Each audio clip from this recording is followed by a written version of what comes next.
Hello दोस्तों, आज हम जानने वाले हैं कि वैज्ञानिक कैसे पता लगाते हैं कि कोई भी मानव या वस्तु किस काल का है। यानी कि वो कैसे पता लगाते हैं कि मानव को मरे हुए कितने वर्ष हो चुका है। यानी कि जैसे वैज्ञानिक कहते हैं वह मानव पाषाण का है, ये पूरा पाषाण का है, तो वो कैसे जानते हैं। तो आइए हम जानते हैं क्या है।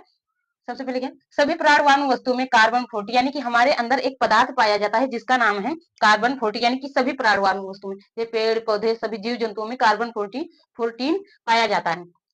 इसका एक निश्चित गति से क्षय होता रहता है। लेकिन क्या है, इसका एक निश्चित गति से क्षय होता रहता है, यानी कि हमारे अंदर से इसकी क्षय होती रहती है या कम होता रहता है।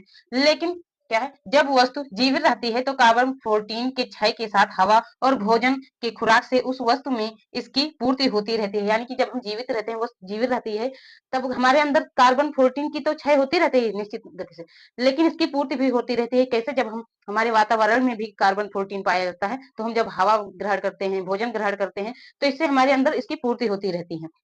और क्या है, परंतु वस्तु जब निष्प्राण हो जाती है, यानी कि जब वस्तु की मृत्यु हो जाती है, तब कार्बन 14 का क्षय तो होता रहता है, लेकिन दोबारा इसकी पूर्ति नहीं होती, क्योंकि वस्तु हवा और भोजन से कार्बन 14 लेना बंद कर देती है। क्या है, जब वस्तु निष्प्राण हो जाती है, यानी कि उसकी जब मृत्यु हो जाती है, तब वह हवा और भोजन थोड़ी ना ले पाएगी, क्योंकि वह मृत्यु हो चुकी है, उसकी मृत्यु हो चुकी है।